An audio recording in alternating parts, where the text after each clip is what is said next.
E vamos de opinião impopular dentro do meio trans. A minha, no caso. E hoje você vai também me atrapalhar, é?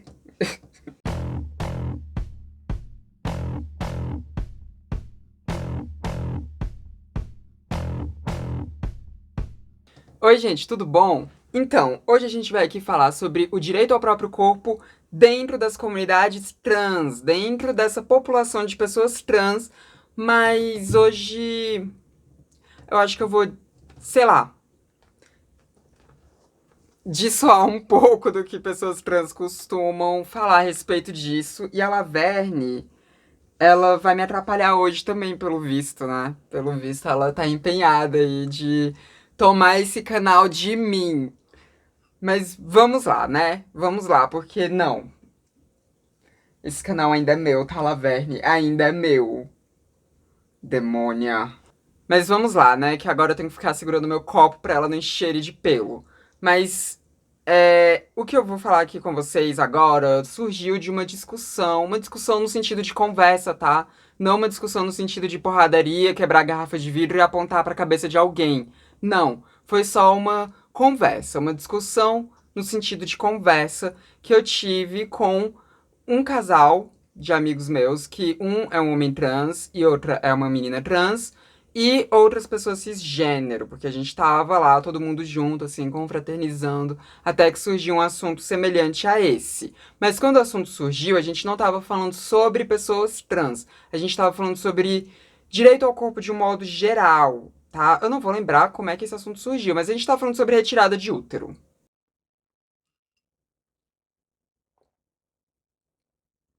E quando a gente fala de cirurgias como essa, como a retirada de útero para homens trans, a gente costuma sempre falar sobre o quanto que eles deveriam ter o direito de retirar o útero deles assim que eles quisessem fazer isso, né? Entra muito em autonomia do próprio corpo. Mas será que a gente sempre tem que ter autonomia sobre o nosso corpo nesse sentido? Quando a gente está falando sobre coisas irreversíveis? Então, eu acho que a gente não pode ter total autonomia, não. E aqui é que entra a opinião impopular, mas antes de você me xingar, antes de você falar qualquer coisa, calma. Ouve o que eu vou dizer. E se depois que eu, enfim, falar tudo que eu tenho pra dizer aqui, você continuar achando que eu tô errada, tá tudo bem também. Você pode discordar aí nos comentários, tá? Pode discordar nos comentários. Não que isso vai mudar minha opinião, mas você pode fazer isso. Quando a gente fala sobre autonomia ao próprio corpo, falando tanto de cisgeneridade quanto de transgeneridade, o que a gente está querendo dizer é as pessoas poderem tomar decisões a respeito do corpo delas. Elas poderem decidir quais medicamentos elas vão colocar dentro do corpo delas, elas poderem decidir quais são as intervenções cirúrgicas ou estéticas que elas querem fazer no corpo delas, elas terem liberdade para tomar decisões no que diz respeito ao corpo delas, tanto de procedimentos quanto de coisas que são menos invasivas, como um medicamento, por exemplo. A gente costuma falar muito disso quando a gente vai falar sobre direitos reprodutivos de mulheres e quando a gente vai falar sobre pessoas trans de modo geral, cirurgias para aplacar a disforia de gênero. E é importante que a gente tenha autonomia ao nosso corpo. Mas nem tudo que a gente acha que a gente deve fazer, de fato, a gente deveria fazer. E eu vou explicar isso melhor pra vocês.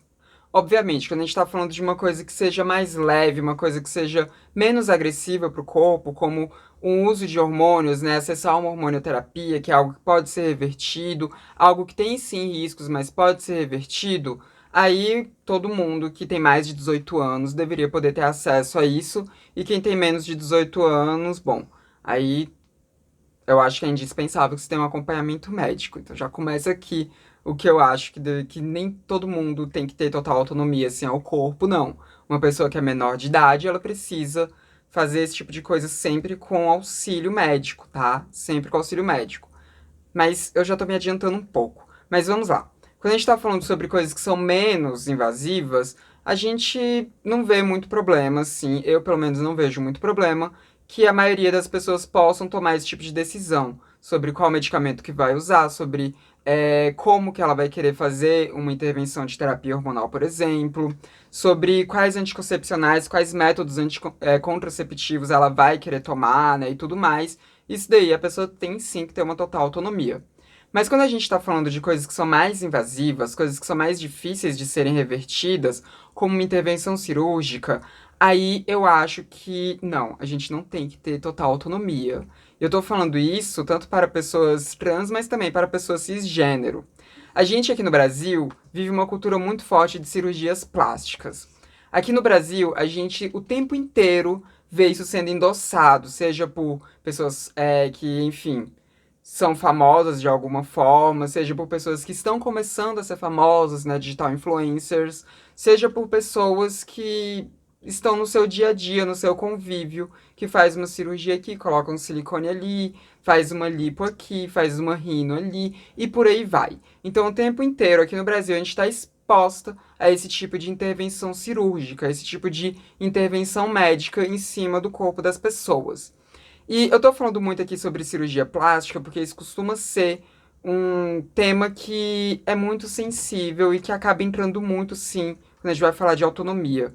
Porque as pessoas aqui no Brasil, elas, se elas tiverem dinheiro, elas têm total autonomia para fazer a maioria das cirurgias plásticas, contanto que não sejam cirurgias de confirmação de gênero, né? Cirurgias que aplaquem disforia, que aí a gente não tem tanta liberdade assim. Daqui a pouco eu falo melhor sobre isso, né? Mas o implante mamário, qualquer pessoa pode fazer um implante mamário desde que ela tenha dinheiro para isso, né? Uma lipoaspiração, qualquer pessoa pode fazer isso desde que ela possa pagar por isso e por aí vai. Então, aqui a gente tem essa banalização de cirurgia plástica. Tanto que o Brasil é um dos países onde mais é feita cirurgia plástica em todo o mundo.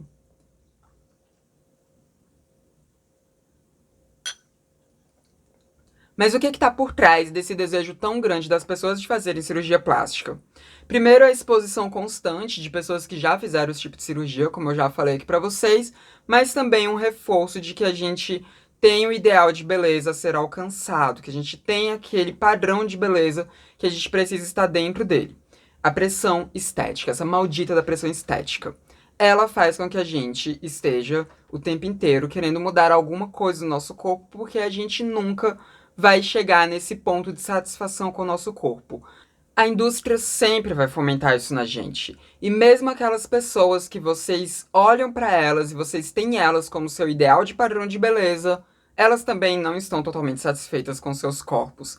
Elas também têm coisas às quais elas gostariam de mexer. Tem coisas que elas gostariam de mudar. Isso acompanha todas as pessoas dentro desse sistema capitalista. E sim, eu acabei esbarrando na gata, coitada dela. Mas foi de leve.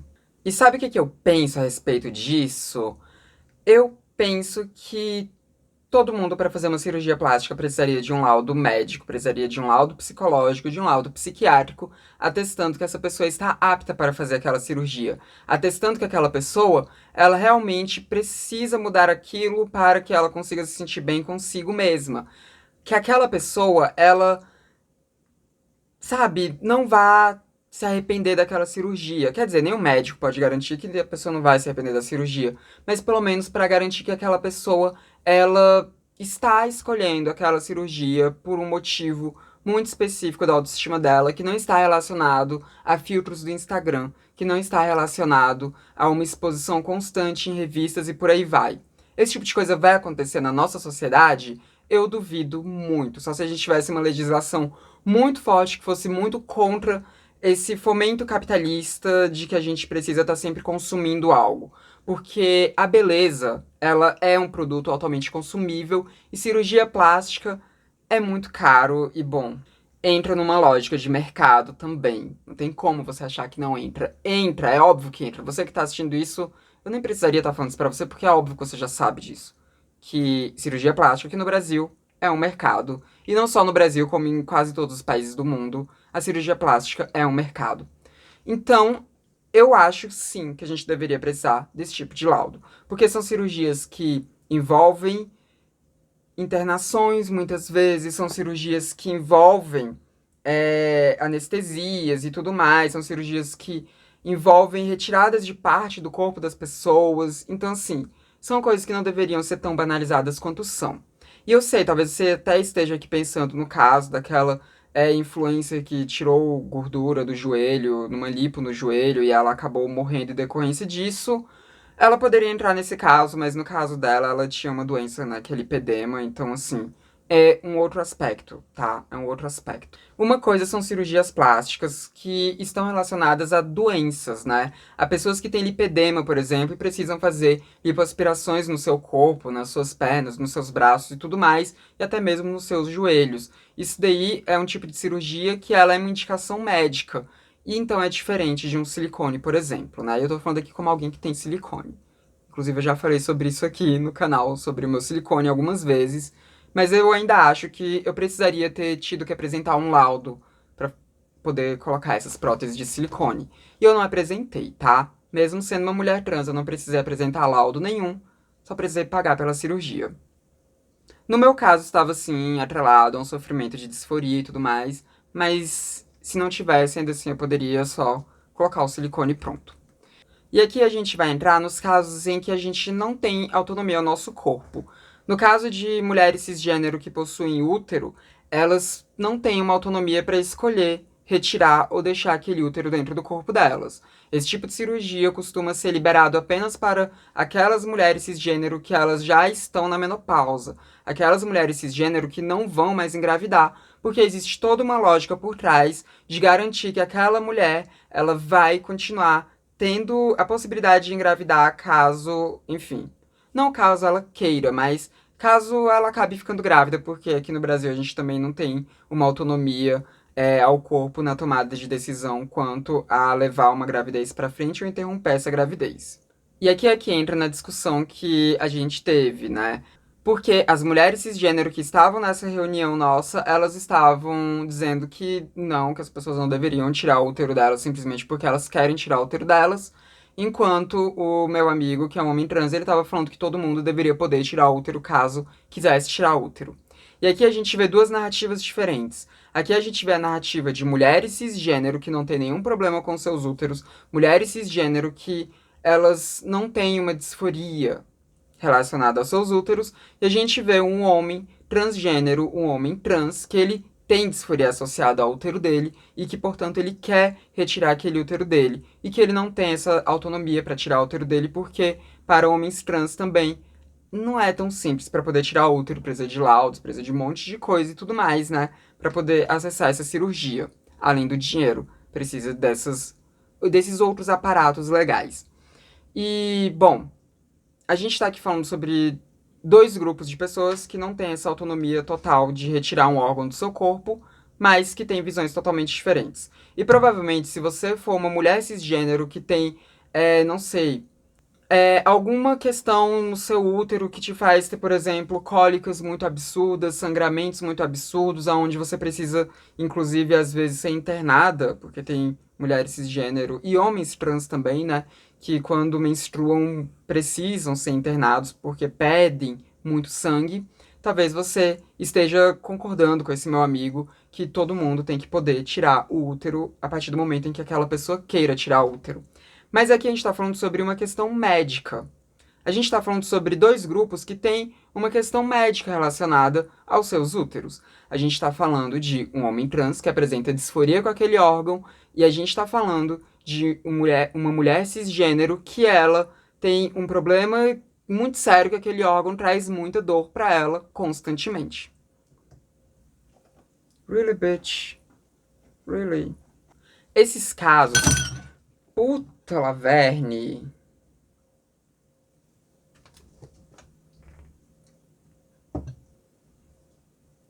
Esses dois casos são totalmente diferentes do caso de uma mulher que, por exemplo, ela não queira engravidar e por isso ela queira tirar o útero dela. Ou uma mulher que tem uma menstruação normal, uma menstruação regulada, e ela simplesmente não quer mais menstruar e por isso ela quer retirar o útero dela. São casos totalmente diferentes.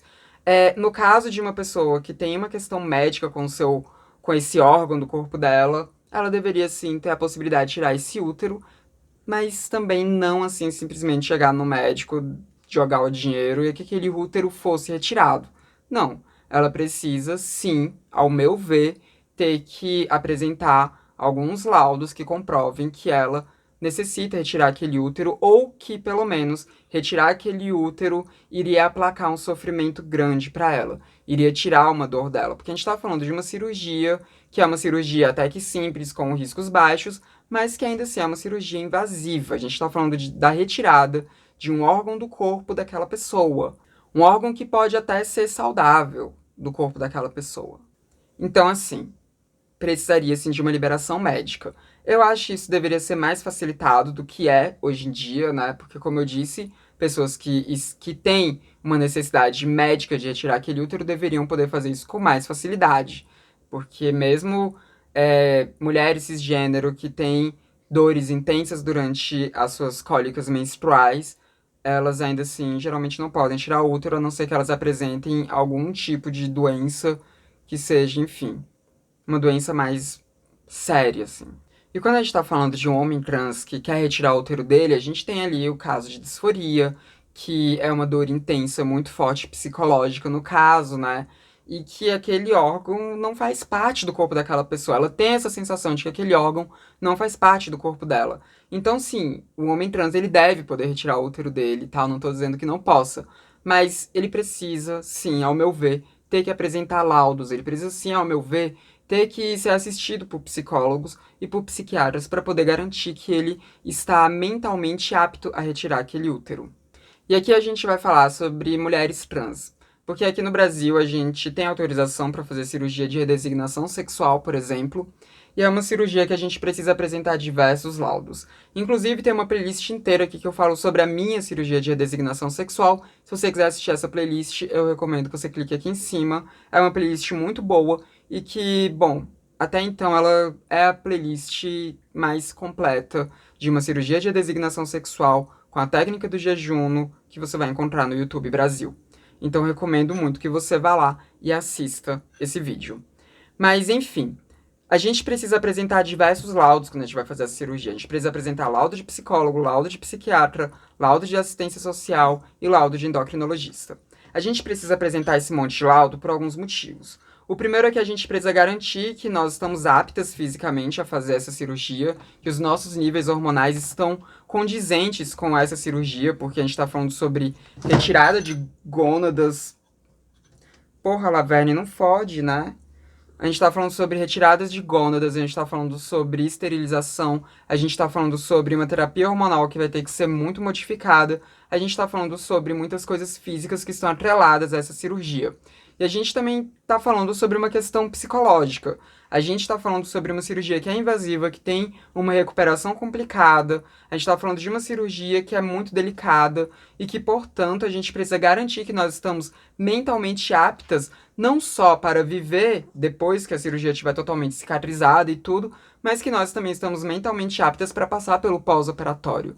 Porque o arrependimento, ele não é uma coisa só depois. Às vezes o arrependimento ele vem durante o pós-operatório e não é um arrependimento porque aquela pessoa ela sente falta do pênis dela, mas é porque é um pós-operatório que ele pode sim ser muito agressivo pro corpo daquela pessoa. Então exige muito do nosso psicológico o momento de pós-cirurgia, o nosso pós-operatório. Então são laudos que eu acho que eles são muito pertinentes. Eu não sei de assistência social. Já tentaram me explicar que esse laudo é importante, eu não consigo ver muita importância nesse laudo para essa cirurgia, né?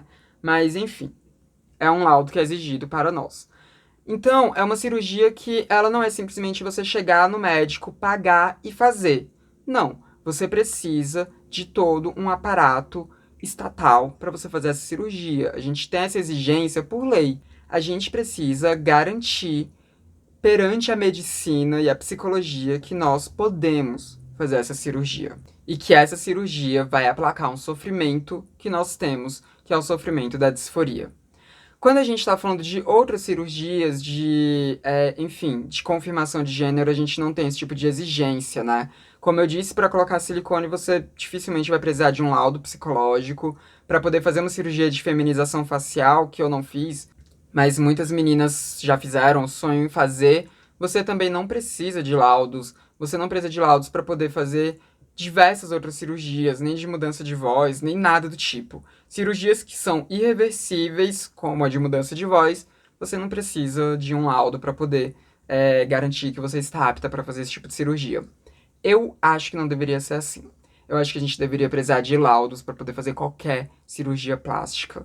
Eu acho que a gente deveria ter total certeza de que nós compreendemos os riscos dessas cirurgias, que nós precisamos dessas cirurgias de fato, que nós não vamos nos arrepender das cirurgias. E o índice de arrependimento das cirurgias, quando a gente fala de pessoas trans, é baixíssimo, tá? É irrisório. Mas ainda assim é um risco que existe. E ainda mais quando eu penso naquele caso do Twin Flames, que é aquela seita que escalonou para a transição de gênero forçada de mulheres para homens. Eu até fiz vídeo sobre isso, se você não assistiu ainda, vai no card aqui e assiste. Mas enfim, quando eu penso em casos como o da Twin Flames, eu tenho mais certeza de que nós deveríamos precisar de laudos para fazer esse tipo de cirurgia. Porque algumas das pessoas que fizeram transição de gênero a partir dessa seita, elas já fizeram cirurgias de retirada dos seios. Uma cirurgia que ela é invasiva, uma cirurgia que deixa a cicatriz grande, é uma cirurgia que é ela não chega a ser irreversível, porque você pode colocar um silicone e depois você se arrepender, mas nunca vai ser a mesma coisa. Aquela cicatriz mesmo vai ficar ali pra sempre. E essas pessoas fizeram essa cirurgia. São pessoas que provavelmente nem têm uma disforia de gênero, porque foram casos de alguém que falou pra elas que elas precisavam fazer essas cirurgias, que elas precisavam fazer essa transição de gênero. Só que elas puderam fazer porque é um tipo de cirurgia que em muitos países não existe nenhuma exigência de laudo, não existe nenhuma exigência de absolutamente nada. Basta a pessoa ter o dinheiro para fazer que ela faz aquela cirurgia. Eu não sei se essas pessoas vão se arrepender dessa cirurgia, eu espero que não se arrependam, mas existe uma chance grande de que elas possam se arrepender. E quanto mais a gente está sendo mais sensibilizada a questões trans, a gente vai tendo mais aceitação de transgeneridade na sociedade, mas a gente também vai tendo mais pessoas que vão se questionando se elas são ou não trans. E essas pessoas elas podem acabar se confundindo em algumas coisas. Elas podem acabar achando que elas são pessoas trans sem elas de fato serem pessoas trans. Isso acontece. Isso é meio que tabu de se falar dentro dos meios trans. A maioria das pessoas trans não gosta de falar nisso porque acha que isso pode trazer problemas para nós, pessoas trans. Mas eu acho que a gente precisa sim falar. Eu acho que não tem nenhum problema na gente falar sobre isso porque é uma coisa que a gente está passível de passar. Então, não. Eu não acho que nós devamos ter total autonomia sobre os nossos corpos, principalmente quando a gente está falando de coisas mais irreversíveis, como cirurgias plásticas. Eu acho que a gente precisa sim ter acompanhamentos psicológicos para a gente poder garantir que nós, de fato, precisamos dessas cirurgias, que a nossa vida, de fato, vai melhorar com essas cirurgias. Eu não me arrependo de nenhuma das cirurgias plásticas que eu fiz. Eu fiz três, no caso, né, que foi a raspagem do pomo de Adão, foi a colocada de silicone e foi também a cirurgia de redesignação sexual. Todas essas cirurgias, elas melhoraram muito a minha vida, elas aplacaram os sofrimentos de disforia que eu tinha e foram, assim, cirurgias que, de fato, se eu não tivesse feito, eu não sei como eu estaria hoje em dia. Se eu não tivesse feito a cirurgia de redesignação sexual, talvez eu não tivesse viva. É possível. É bem possível. Porque eu tava numa crise depressiva muito forte, com pensamentos suicidas muito fortes, quando eu fiz a minha cirurgia. Então, assim, foi essa cirurgia que me salvou. Mas não acho que essa cirurgia é o que vai salvar toda e qualquer pessoa trans. E muitas vezes pessoas elas querem se submeter a cirurgias como a de redesignação sexual, por exemplo, para poder agradar outras pessoas, para poder fazer com que os homens com quem elas se relacionem fiquem mais confortáveis com elas, ou às vezes por uma simples pressão social que é muito forte, elas acham que na cirurgia elas vão conseguir, enfim, ser reconhecidas enquanto mulheres na sociedade. E bom, vocês não vão. Não é uma cirurgia de designação sexual que vai te fazer mais ou menos mulher perante a sociedade. Não vai. A sociedade vai continuar te tratando como uma mulher trans, como uma travesti, porque é isso que você é, independente de quantas cirurgias plásticas você faça. Então, a gente tem que ter certeza de que a gente está fazendo esse tipo de intervenção por nós. e não pela sociedade. Por nós, e não pelas pessoas que se relacionam com a gente. Pelo nosso bem-estar, e não pelo bem-estar dos homens que vão se deitar com a gente, ou das mulheres que vão se deitar com a gente. A gente tem que ter essa total certeza de que isso é por nós. E, bom, eu acho que é isso. Acho que eu falei tudo que eu tinha pra falar aqui. Provavelmente muita gente não vai concordar muito comigo nesse vídeo, mas também se não concordar tá tudo bem. Mas eu continuo sim achando que toda e qualquer cirurgia plástica precisa de um, um laudo. E isso tanto para pessoas trans quanto para pessoas cisgênero também. A gente não deveria ter tanta facilitação para que as pessoas cis fizessem lipoaspiração, rinoplastia, cirurgia de silicone, cirurgia de retirada de mama, cirurgia de qualquer coisa do tipo. A gente deveria sim precisar de um laudo médico para todo e qualquer procedimento estético que fosse um procedimento irreversível ou que tivesse uma recuperação muito dolorosa. É isso. Comenta aí embaixo o que você acha, mesmo que você discorde de mim, tá tudo bem discordar de mim, mas comenta aí o que você acha. Não se esqueça de deixar o seu like, porque isso ajuda o YouTube a entender que esse meu vídeo é interessante para chegar a mais pessoas. E também não se esqueça de se inscrever nos canais, caso você não seja inscrito ainda. Esse foi mais um vídeo do Transmissão, o canal sem tema. A gente se vê na próxima. Até mais.